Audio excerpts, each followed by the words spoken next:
नमस्कार। हिमाचल प्रदेश के मतदान संपन्न होने के बाद अब सभी की निगाहें ईवीएम मशीन खुलने पर है। अब सभी को हिमाचल में इंतजार है कि इस बार हिमाचल की सीएम गद्दी पर कौन विराजमान होगा, क्योंकि हिमाचल में हर बार सरकार बदल देते हैं। हिमाचल के नतीजे 8 दिसंबर को आएंगे, जबकि उससे पहले ही सर्वे कंपनियों ने अपने अपने एग्जिट पोल देश के सामने रख दिए हैं, जिसमें कुछ क्षेत्र में बीजेपी बढ़त बनाती हुई दिखाई दे रही है तो कुछ जगह पर कांग्रेस पार्टी का दबदबा दिखाई दे रहा है। लेकिन इनकी सीएम गद्दी पर कौन विराजमान होगा यह तो 8 दिसंबर को ही पता चलेगा, क्योंकि हिमाचल के अंदर भारतीय जनता पार्टी और कांग्रेस पार्टी ने अपने प्रदर्शन से जनता का दिल लुभाने की कोशिश की है। उन्होंने जनता से मुफ्त बिजली, मुफ्त शिक्षा प्रदान, मुफ्त मेडिकल सुविधा आदि जैसे बड़े बड़े लोक लुभावने वादे कर हिमाचल में पैर जमाने की कोशिश की है। लेकिन इतिहास गवाह है, हिमाचल में हर 5 साल में हिमाचल के जनता जनार्दन सरकार बदल देते हैं। अब देखना यह होगा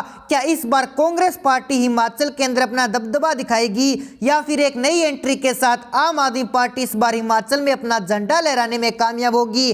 क्योंकि आम आदमी पार्टी ने जिस तरह से गुजरात में बड़े बड़े वादे किए हैं, जैसे कि 10 बड़ी गारंटी दी है, उस हिसाब से उन्होंने हिमाचल में भी बड़ी गारंटी प्रदान करवाई है। क्या जनता जनार्दन इस बार एक नई सरकार आम आदमी पार्टी को हिमाचल के अंदर लाएंगे? क्योंकि आम आदमी पार्टी के संयोजक अरविंद केजरीवाल दिल्ली और पंजाब को फतेह कर अब हिमाचल और गुजरात में भी एंट्री कर चुके हैं। हालांकि चुनाव के नतीजे आने से पहले ही अरविंद केजरीवाल ने ट्वीट कर कहा कि हिमाचल और गुजरात में मेरी सरकार आ रही है, मैं हिमाचल और गुजरात को महंगाई से दूर करूंगा। ऐसे बड़े बड़े लोक लुभावने वादे कर पंजाब वाला दाम हिमाचल में चलकर अपनी पार्टी को मजबूत करते हुए दिखाई दे रहे हैं। लेकिन जनता जनार्दन किस पार्टी को हिमाचल की सीएम गद्दी पर बिठाएगी यह तो 8 दिसंबर को ही पता चलेगा। लेकिन उससे पहले जो हिमाचल का सर्वे अपडेट है उसके मुताबिक किस पार्टी को हिमाचल के क्षेत्र में बढ़त मिलती हुई दिखाई दे रही है, ये जानने के लिए हमारे ताजा ओपिनियन पोल के मुताबिक 68 सीटों पर किया गया सर्वे जानने के लिए अब देखिए हमारी स्पेशल रिपोर्ट।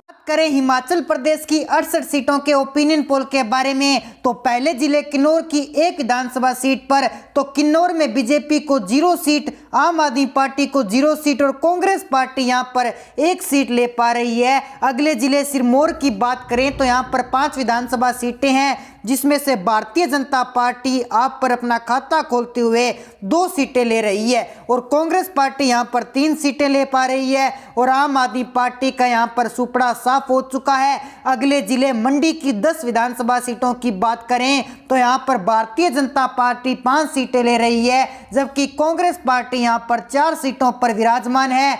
आम आदमी पार्टी का हिमाचल के मंडी जिले में सुपड़ा साफ हो चुका है और अन्य पार्टियों पर 1 सीट लेती हुई दिखाई दे रही है। अगले जिले हमीरपुर की बात करें तो यहां पर 5 विधानसभा सीटें हैं, जिसमें से भारतीय जनता पार्टी यहां पर 3 सीटों पर कमल खिला रही है और कांग्रेस पार्टी यहां पर 2 सीटें ले रही है। बाकी बची पार्टी यहां पर कोई भी सीट नहीं ले पा रही है। अगले जिले लाहौल की 1 विधानसभा सीट पर चर्चा करें तो यहां पर भारतीय जनता पार्टी अपना कमल खिलाने में साफ साफ दिखाई दे रही है। बाकी बची कांग्रेस और आम आदमी पार्टी यहां पर 0 सीटें हासिल कर रही है। अगला जिला हिमाचल का कांगड़ा, जहां से विधानसभा चुनाव की शुरुआत होती है, जो सबसे अहम जिला हिमाचल का माना जाता है। यहाँ की कुल 15 विधानसभा सीटें हैं, जिसमें से भारतीय जनता पार्टी यहाँ पर 7 सीटें ले रही है, जबकि कांग्रेस पार्टी यहाँ पर 6 सीटों पर कामयाबी हासिल हो रही है। बाकी बची आम आदमी पार्टी और अन्य पार्टियां यहाँ 1-1 सीटें ले रही है। इसी के साथ बढ़ते हैं अगले जिले कुल्लू की 4 विधानसभा सीटों की ओर। यहाँ पर कांग्रेस और भारतीय जनता पार्टी इक्वल 2-2 सीटें हासिल कर रही है। बाकी बची पार्टी का यहाँ पर कुल्लू जिले में सुपड़ा साफ हो चुका है।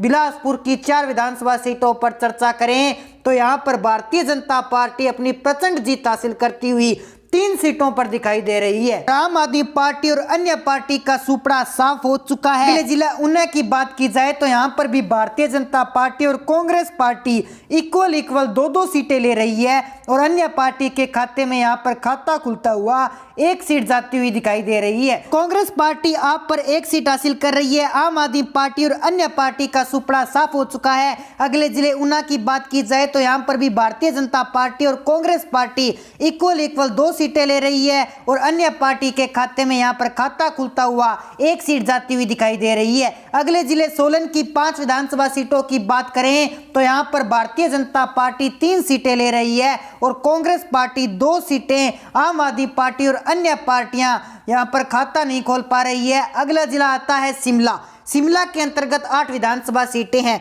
जिसमें से भारतीय जनता पार्टी 4 सीटें और कांग्रेस पार्टी 3 सीट और यहाँ पर आम आदमी पार्टी अपना खाता खोलती हुई 1 सीट हासिल कर रही है। बाकी बची अन्य पार्टियों पर कोई भी सीट हासिल नहीं कर पा रही है। बढ़ते हैं अगले जिले चंबा। चंबा की कुल 4 विधानसभा सीटें हैं, जिसमें से भारतीय जनता पार्टी और कांग्रेस पार्टी दोनों इक्वल 2-2 सीटें हासिल कर रहे हैं। बाकी बची पार्टी का यहाँ पर सुपड़ा साफ हो चुका है।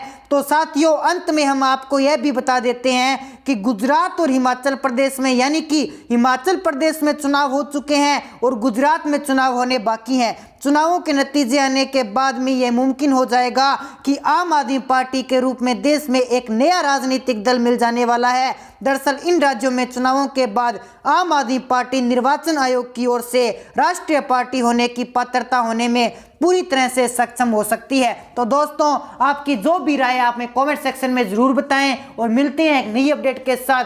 तब तक के लिए जय हिंद, जय भारत।